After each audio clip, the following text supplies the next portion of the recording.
வழக்கு தொடுப்பதும் சிறையில் அடைப்பதும் காவல்துறையினுடைய ஒரு சாதாரண செயலாக பார்த்தாலும், இப்பொழுது சவுக்கு சங்கரை தொடர்ந்து ஃப்ளிக்ஸ் மீதும் ஒரு விதமான அரச பயங்கரவாதமாக சில நடவடிக்கைகளை நடத்துகிறார்கள் என்பதுதான் உண்மை. சாதாரணமான யாரையாவது கைதிகள், அதாவது வெளி மாநிலங்களில் கைது செய்தால் விமானத்தில் தான் கொண்டு வருவாங்க. ஆனால் ஃப்ளிக்ஸை ட்ரெயினில் கொண்டு வந்திருக்காங்க. அதுவும் ஜென்ரல் கம்பார்ட்மெண்ட்டில் தான் கொண்டு வந்திருக்காங்க. அது என்னன்னு சொன்னால், அந்த 2 நாளும் அவர் ரயிலில் வரும்போது மிகப்பெரிய ஒரு மன உளைச்சலுக்கு ஏற்படுத்த வேண்டுமென்ற நோக்கமே தவிர வேறு ஒன்றுமே இல்லை. இது சாதாரணமான ஒரு ஐடி வழக்கு. இதுக்கு பார்த்திங்கன்னா காலையிலேருந்து சோதனை, வீடு சோதனை, அலுவலகம் சோதனை, இதெல்லாம் பார்த்திங்கன்னு சொன்னால், இது இங்கே நடக்கக்கூடிய ஒரு ஜனநாயக மக்களாட்சி மாதிரி தெரியல. ஏதோ மன்னராட்சி நடப்பதாகவே எனக்கு தோன்றுகின்றது. இது போன்ற அரச பயங்கரவாதத்தை கைவிட்டு பழிவாங்கும் நடவடிக்கைகளை திமுக அரசு கைவிட்டு இருந்தால் தான் நிச்சயம் மக்களுடைய அன்புகளை பெற முடியும். எதிர்க்கட்சியாக இருக்கும்போது மனித உரிமை, ஜனநாயகம் என்று பேசக்கூடிய திமுக ஆளுங்கட்சியாக மாறிய பிறகு இந்த அளவுக்கு கொடூரம் ஒரு ஊடகவியலாளர் மேலே நிகழ்த்துகின்றார்கள் என்றால் பாமர மக்களுடைய நிலை என்ன? இதுதான் என்னுடைய கேள்வி. சவுக்கு சங்கர் அவர்களை நேர்காணல் செஞ்ச ஒரு காரணத்துக்காக ஊடகவியலாளர் ஃபெலிக்ஸ் ஜெரால்ட் அவர்கள் டெல்லியில் கைது செய்யப்பட்டிருக்காரு. இந்த கைது, அது இல்லாமல் காவல்துறை அதிகாரிகளுடைய நடவடிக்கை, திமுக அரசினுடைய இந்த செயல்பாடு எப்படி பார்க்குறீங்க?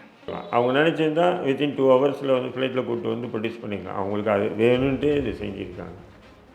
அவங்க குடும்பத்தாருக்கு மட்டும் இல்லை, பார்க்கக்கூடிய உங்களை போன்ற நெறியாளர்கள், என்னை போன்ற பேசக்கூடிய நபர்கள் எல்லாருக்குமே ஒரு அரசை, ஒரு காவல்துறையை, அவங்களுடைய தவறுகளை, குற்றங்களை பொதுவெளியில் விமர்சனம் பண்ணால் உங்களுக்கும் இதுதாண்ட அப்படின்ற ஒரு மறைமுகமான எச்சரிக்கையை திமுக அரசு கொடுக்குது. இல்லை, அதுக்கு முன்னாடியே இந்த மாதிரி சங்கர் பேசாமல் இருந்திருந்தாலும் சங்கர் கைது செய்யப்படுறாங்களா? அதுக்குண்டான நடவடிக்கை தானே முன்னோட்டமாக கார்த்திகேயம், அந்த வேல்முருகன், அப்புறம் லியோ, இதெல்லாம் விரட்டினது எதுக்கு? புரியுதுங்களா அவங்களுக்கு? அதுவும் அரசு வேலை, ஒரு போலீஸில் வேலை செய்கிற பெண்களை இப்படி அசிங்கப்படுத்தலாம். இவங்களுக்கு போலீஸ் பெண்களை பற்றி விமர்சனம் பண்ணுறது கோபம் இல்லை. திமுகவை பற்றி விமர்சனம் பண்ணிட்டு வந்தால் பார்த்தீங்களா, அதுதான் கோபம். அதை இப்போ இவங்க அனுதாபமாக தேட பார்க்குறாங்க. கொலையை தற்கொலைன்னு சொன்னாங்க, அந்த பெண்ணை பற்றி கேவலமாக பேசிட்டா அப்படி இப்படின்னு சொல்லி இவங்க போடுறாங்க. நான் கேட்குறேன், அந்த நேரத்தில் யாருடைய அரசு இருந்தது? திமுக அரசு தான் இருந்ததா இல்லையா? அப்போ திமுக நினச்சிருந்தால் அந்த இன்ஸ்பெக்டரை கூப்பிட்டு, அது என்ன அது தற்கொலைன்னு மாற்றிருக்கேன் எஃப்ஐஆரை, ஒழுங்குமுறையாக கொலைன்னு மாற்றுன்னு சொன்னால் எஃப்ஐஆரை மாற்றிருப்பான். எஃப்ஐஆரை மாற்றினாவே போஸ்ட்மார்ட்டம் ரிப்போர்ட் அதேமாரி வந்திருக்கும். போஸ்ட்மார்ட்டம் ரிப்போர்ட் அப்படி வந்திருந்தாவே அவங்க வெளியே வராத அளவுக்கு இன்னவரையும் ஜெயிலில் இருந்திருப்பாங்க, பள்ளி தாளருக்கு. ஆனால் தமிழக காவல்துறையும் தமிழக அரசும் என்ன பண்ணுச்சுன்னா முழுக்க பள்ளிக்கு தான் ஆதரவாக இருந்துச்சு. சேனல் 5 தமிழ் நேயர்களுக்கு வணக்கம். இன்றைய நேர்காணலில் நம்மோடு இணைந்திருக்கும் சிறப்பு விருந்தினர் இந்திய தேசிய லீக் கட்சியின் தலைவர் மரியாதைக்குரிய தடா ரஹீம் அவர்கள். வணக்கம் சார். சவுக்கு சங்கர் அவர்களை நேர்காணல் செஞ்ச ஒரு காரணத்துக்காக ஊடகவியலாளர் ஃபெலிக்ஸ் ஜெரால்ட் அவர்கள் டெல்லியில் கைது செய்யப்பட்டிருக்காரு. நேற்று அவரை அரெஸ்ட் பண்ணி கூட்டிகிட்டு போகும்பொழுது பார்த்தீங்கன்னா, இது தொடர்பாக நான் ஒரு பேட்டி கொடுக்குறேன், ஆனால் இன்றைக்கி எனக்கு நடந்தது நாளைக்கு யாருக்குனாலும் நடக்கும் அப்படின்னு சொல்லிட்டு இருக்காங்க. இந்த கைது, அது இல்லாமல் காவல்துறை அதிகாரிகளுடைய நடவடிக்கை, திமுக அரசினுடைய இந்த செயல்பாடு எப்படி பார்க்குறீங்க? இது ஊடகத்துக்கு எதிராகவும் கருத்து சுதந்திரத்துக்கு எதிராகவும் நடத்தக்கூடிய ஒரு விதமான மறைமுக போராக தான் நான் பார்க்குறேன். ஏன்னா ஃப்ளிக்ஸு அவர் மீது வழக்கு பதியப்பட்டிருக்குன்னு தெரிஞ்சவங்க, அதாவது சென்னை சிட்டி போலீஸ் கமிஷனுடைய ஃபேஸ்புக் மற்றும் ட்விட்டரில் போடுறாங்க, இதேமாரி சவுக்கு சங்கர் மற்றும் ஃப்ளிக்ஸு 2 பேர் மீதும் வழக்கு பதியப்பட்டிருக்கு அப்படின்னு சொல்லும்போது அவர் என்ன பண்ணுறார், வழக்கறிஞரை போய் மூவ் பண்ணுறார். வழக்கறிஞர் மூவ் பண்ணி ஹைகோர்ட்டில் ஏபி போடுறார், முன்ஜாமீன் கோரி மனு போடுறார். அந்த மனுவில் பார்த்திங்கன்னா தீர்ப்பு சொல்லலை, அதாவது தள்ளுபடியும் பண்ணலை அந்த மனுவை. ஆனால் திங்கக்கிழமை ஒத்தி வைக்கிறாங்க. அப்படின்போது இவர் என்ன பண்ணுறாரு, சரின்னு சொல்லி, ஏன்னா அவர் தள்ளுபடி பண்ணால் தான் அடுத்த கட்டம் உச்சநீதிமன்றம் போகிறதா எங்கே போகிறதுன்றது தெரியும் இல்லைங்களா? அப்படி இருக்கும்போது இவர் விட்டுட்டு அவர் டெல்லியில் ப்ரெஸ் கவுன்சில் இவங்களை சந்திக்கிறதுக்காக போகிறார். அவர் டெல்லிக்கு போகிறார். இதை எப்படியோ காவல்துறை மோப்பம் பிடிச்சிட்டு இவங்க என்ன பண்ணுறாங்க, சனிக்கிழமை போய் அவர் டெல்லியில் பிக்கப் பண்ணிட்டாங்க, அரெஸ்ட் பண்ணிடுறாங்க. அரெஸ்ட் பண்ணிட்டாங்கன்ற தகவலை வந்து அவருக்கு வந்து யாருக்குமே தெரியல. அவங்க மனைவி வந்து ஃபிலிக்ஸுக்கு ஃபோன் பண்ண தொடர்ந்து ஃபோன் பண்ணுறாங்க, எடுக்கலை. கடைசியாக தொடர்ந்து ஃபோன் பண்ணும்போது சொல்லியிருப்பார் ஃபிலிக்ஸ், சார் என் மனைவி சார் சொல்லிவிடுங்க இந்த மாதிரி அரெஸ்ட் பண்ணிட்டேன்னு சொல்லிடுங்கன்னு சொல்லும்போது, அப்போது வந்து ஒரு போலீஸ் இன்ஸ்பெக்டர் எடுத்து, அம்மா நான் போலீஸ் பேசுகிறேன், உங்கள் கணவரை நாங்கள் அரெஸ்ட்டுன்னு கூட சொல்லலை, பிக்கப் பண்ணிட்டோம் அப்படின்னு சொல்லியிருக்காங்க. எப்போன்னா நாங்கள் திருச்சிக்கு கொண்டு வருவோம், அதோடு முடிச்சுட்டேன். அதன் பிறகு அந்த அம்மா வந்து நிறைய முறை ஃபோன் பண்ணி கூட ஒரு சரியான ரெஸ்பான்ஸு இல்லை. ஃப்ளைட்டில் கொண்டு வரீங்களா, எதில் கொண்டு வரீங்கன்னா, டிக்கெட் எப்படி கிடைக்குது நான் கூப்பிட்டு வருவோமா அப்படின்னு சொல்லி வச்சுட்டு இருக்காரு. அதுக்கப்புறம் எந்த ஒரு ரெஸ்பான்ஸும் இல்லை. அவங்க வந்து ஒருத்தரை கைது பண்ணி 24 மணி நேரத்துலேயும் நீதிமன்றத்தில் சப்மிட் பண்ணணும், அதான் சட்ட விதி. அப்படி இருக்கும்போது குறைஞ்சது 48 மணி நேரம், ரெண்டு நாள் ஆயிடுச்சு. அதன் பிறகு அவரை வந்து ரயிலில் வந்து கூப்பிட்டு வந்திருக்காங்க. சாதாரணமான திருட்டு வழக்கில் வந்து வேறு மாநிலத்தில் கைது செய்யப்பட்டால் கூட விமானத்தில் கொண்டு வரக்கூடிய காவல்துறை, ஃபிலிக்ஸ் வந்து ஒரு நீண்ட காலமாக ஒரு ஜேர்னலிஸ்ட்டாக இருந்திருக்காரு. அவர் அது பேசுனது சரி, அதாவது சங்கர் பேசுனது சரின்னு சொல்லி நம்ம வாதாடல, அதை ஆமோதிச்சு அவர் இன்டர்வியூ எடுத்து சரின்னு சொல்லி கூட வாதாடல. நீங்கள் வழக்கு போகிறது காவல்துறையுடைய நீதியாக இருக்கலாம், அது வேறு விஷயம். ஆனால் இப்படி வந்து ஒருத்தனை கைது செஞ்சு ஒரு ரெஸ்பான்சிபிள் பர்சனை கைது பண்ணி ஒரு 2 நாளைக்கு, ஒரு 2 பகல் ஒரு இரவு முழுக்க வந்து ரயிலில் வந்து, அதுவும் ஜென்ரல் கம்பார்ட்மெண்ட், அது ரிசர்வேஷன் கூட இல்லை, ஜென்ரல் கம்பார்ட்மெண்ட் கொண்டு வந்து நேற்று திருச்சியில் வந்து ப்ரொடியூஸ் பண்ணியிருக்காங்க. அது திருச்சியில் ப்ரொடியூஸ் பண்ணக்கூடிய வீடியோக்குள்ளே கூட நீங்கள் பார்த்துருப்பீங்க, எல்லாம் பெண் போலீஸ் தான், ஆண் போலீஸே இல்லாத மாரி. அதாவது தமிழக காவல்துறையில் ஆண் போலீஸே இல்லை. அது ஒரு விதமான மன உளைச்சல். குறிப்பாக அந்த பெண் போலீஸை வந்து கூட்டிகிட்டு போனதுக்கான காரணம் என்னவாக இருக்கும்?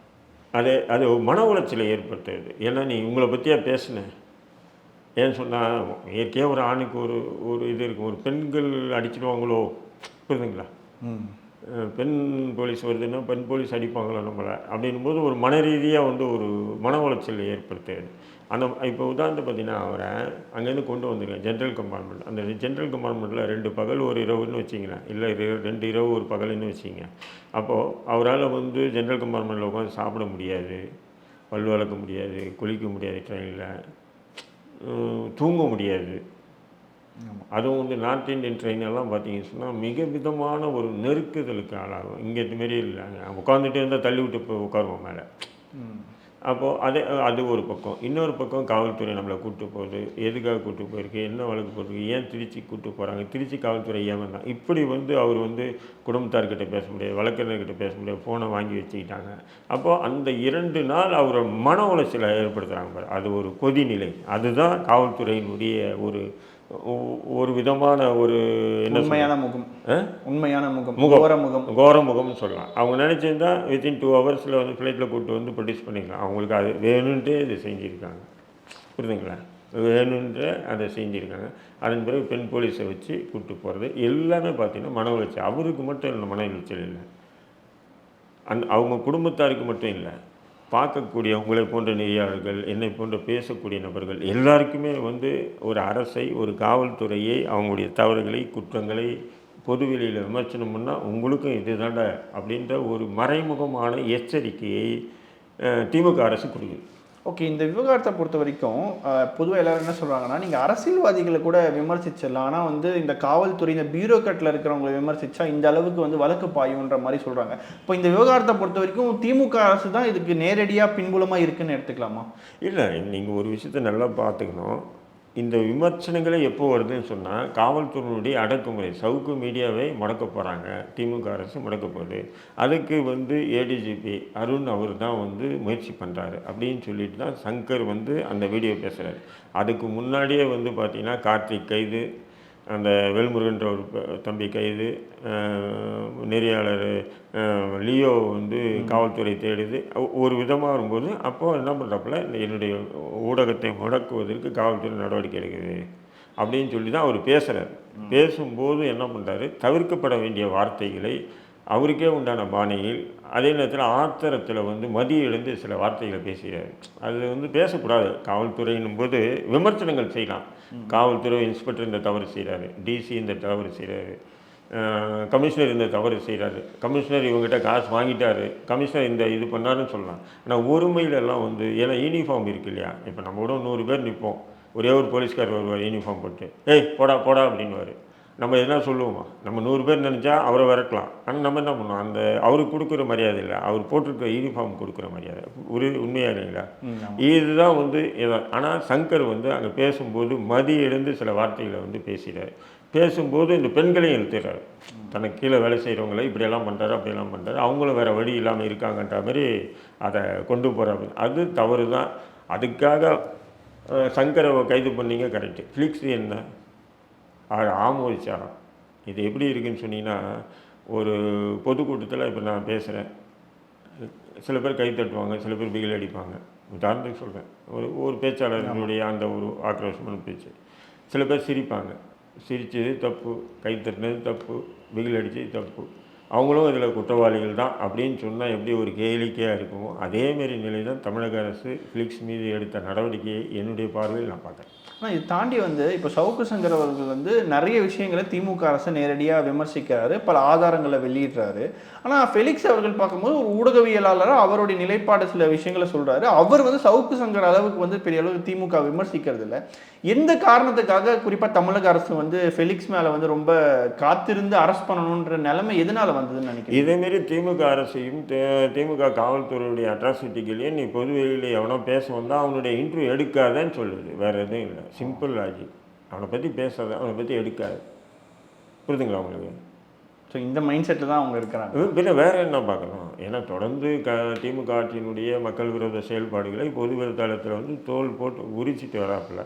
அப்போது அந்த வழக்கில் சில பேர் இருக்கிறாங்க, அதெல்லாம் பொய்ங்க. அப்படியெல்லாம் பண்ணோன்னா ஒரு ஸ்டாலினை பற்றி பேசினார், அப்போ கைது பண்ணியிருக்கலாம். உதயநிதி ஸ்டாலினை பற்றி பேசினார், அப்போ கைது பண்ணியிருக்கலாம். சபரேசனை பற்றி பேசினார், அப்போ கைது பண்ணியிருக்கலாம். அப்போல்லாம் காவல்துறை இது அரசு விட்டு வச்சு போலீஸை பட்டாங்க. அதனால் போலீஸை பேசினா எப்படி? அதுவும் பெண் போலீஸை பற்றி, உங்கள் வீட்டில் தங்கச்சி இல்லையா, உங்கள் வீட்டில் அக்கா இல்லை, எல்லா வீட்லேயும் தங்கச்சி இருக்குது, எல்லா வீட்லேயும் அக்கா இருக்குது. சங்கர் மட்டும்தான் இப்படி பேசுகிறேன், நான் எல்லாருமே பேசுகிறேன் ஒவ்வொரு காலகட்டத்திலையும். அது வேறு விஷயம். பார்த்தீங்களா இல்லையா? அப்ப நீங்க சொல்றதை வச்சு பார்க்கும்போது திமுக அரசாங்கம் ரொம்ப நாள் காத்துக்கிட்டு இருந்தாங்க. இதை ஒரு காரணமா வச்சு ஒரு நெரேட்டிவை செட் பண்ணிடலாம். அதுக்கு முன்னாடியே இந்த மாதிரி சங்கர் பேசாமல் இருந்திருந்தாலும் சங்கர் கைது செய்யப்படுறாப்புல. அதுக்குண்டான நடவடிக்கை தானே முன்னோட்டமாக கார்த்திகேயம், அந்த வேல்முருகன், அப்புறம் லியோ, இதெல்லாம் விரட்டினது எதுக்கு? புரியுதுங்களா அவனுக்கு?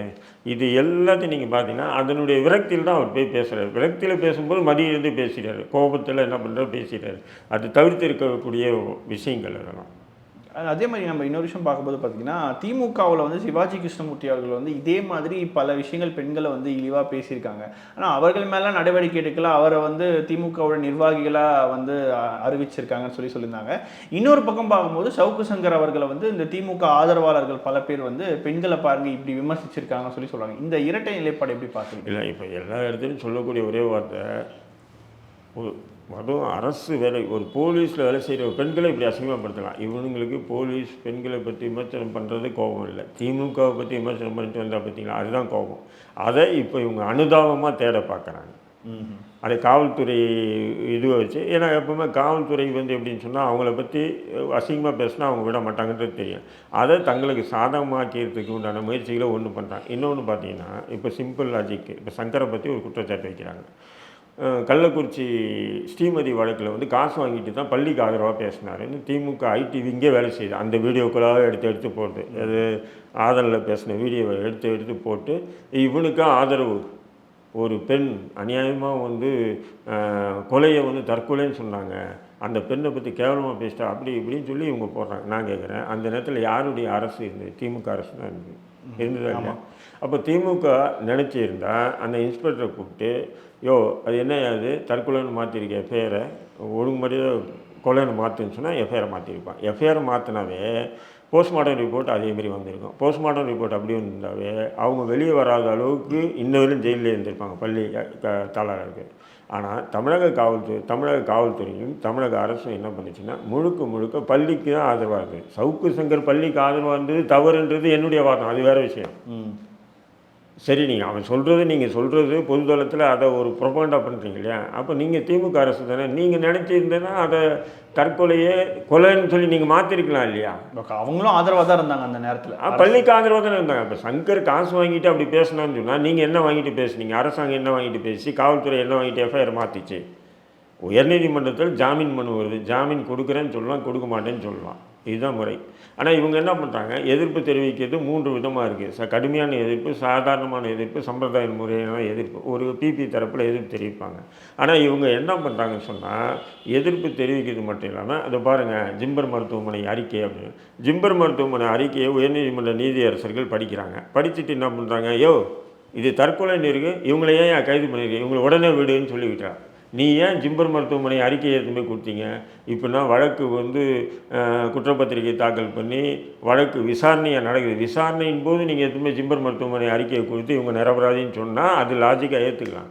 ஒரு ஜாமீன் கோரும்போதே நீங்கள் ஜிம்பர் மருத்துவமனையுடைய ஆய்வறிக்கை எதுவுமே உயர்நீதிமன்றத்தில் கொடுத்த ஒரு கொடூரம் யாருன்னா திமுக தான். ஆனால் இன்றைக்கி சங்கர் பள்ளிக்கு ஆதரவாக பேசுகிறேன், பள்ளிக்கு ஆதரவாக பேசுகிறது தவறு, முட்டாள்தான், அது வேறு விஷயம். இன்றைக்கி நேரில் இருக்கும்போது எனக்கு அவனுக்கு பயங்கரமான வாதம் வந்துருக்கு சங்கருக்கு எனக்கும். அது ஒரு விஷயம். ஆனால் இன்றைக்கி இவங்க அதை சோசியல் மீடியாவில் அனுதாபத்தை ஏற்படுத்துகிறாங்க. எப்படி அனுதாபத்தை ஏற்படுத்துகிறாங்க?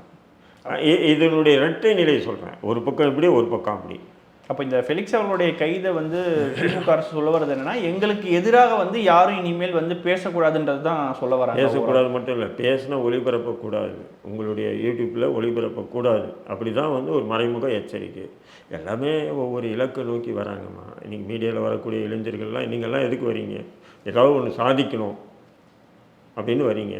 அப்போது இந்த சாதிக்கணும்னு வரக்கூடிய அர்ப்பணிப்பு தன்மை இருக்குமா? இருக்காது. ஜெயிலில் இருந்தாலும் பரவாயில்லடா, கேஸ் வாங்கினாலும் பரவாயில்லடா அப்படின்னு இருக்காது. அப்போது எதுக்கு நமக்கு என்ன இருக்கோ அதை ஓட்டிகிட்டு போவோம். பீச்சுக்கு போகணுமா, யூடியூப் வச்சுருக்குமா, பீச்சுக்கு போகணுமா, லவர்ஸை கூப்பிட்டுமா, நீ சொல்லு, நீ எப்படி காதலிச்ச, நீ எப்படி காதலிச்ச, அவன் உன்னை முதல்ல காதலிச்சானா, நீ அவனை முதல்ல காதலிச்சாளா, உனக்கு எத்தனாவது காதலி இவன், உனக்கு எத்தனாவது காதலி இவன், இப்படி பேசி யூடியூப்பை ஓட்டுங்க. சோசியல் மீடியாவில் இன்றைக்கி அரசியல் பேசாதீங்க. ஏன்னா இன்றைக்கி என்ன ஆச்சுன்னா, மெயின் ஸ்ட்ரீம் மீடியாவெல்லாம் ஆளுங்கட்சிகள் தங்களுடைய கட்டுப்பாடில் வச்சுக்கிறாங்க. இப்போ சோசியல் மீடியா தான் இதை பொதுதளத்தில் போட்டு தோல் உரிக்கிறாங்க மக்கள் விரோத செயல்பாடுகளை. அப்போ இதையும் கட்டுப்படுத்தணுன்றது தான் இந்த சிஸ்டம், ஒட்டுமொத்த அரசு செயல்படுது. இறுதியாக ஒரு கேள்வி, இப்போ ஃபெலிக்ஸ் அவர்கள் கைது செய்யப்பட்டது பிறகு அடுத்த கட்ட சட்ட ரீதியான நடவடிக்கை அவங்க தரப்புலேருந்து என்ன பண்ணிட்டு இருக்காங்க? இல்லை, இன்றைக்கி நம்ம பேசிகிட்டு இருக்கக்கூடிய இந்த நேரத்தில் அவருடைய அலுவலகத்திலையும் வீட்லேயும் திருச்சி போலீஸ் சோதனைகளுக்கு பண்ணிகிட்டு இருக்குது. இப்போ நம்ம பேசிட்டு இருக்கிற நேரத்தில் இப்போ தான் ஃபோன் பண்ணாங்க, அவருடைய வீட்லேயும் அவருடைய அலுவலகத்திலையும் சோதனை பண்ணுறாங்க. சோதனை பண்ணிவிட்டு என்ன சொல்ல போகிறாங்கன்னு தெரியல. சவுக்கு சங்கர் வீட்டிலேருந்து கஞ்சா எடுத்தேன்னு சொல்லி யாராவது கஞ்சா அடிக்கிறவன் இருக்கலாம். மேபி கஞ்சா அடிக்கிறவன் வீட்டில் இருந்து கஞ்சா வச்சுருப்பானா? வாய்ப்பில்லை. அதுவும் ஸ்டாக் வச்சுருப்பானா?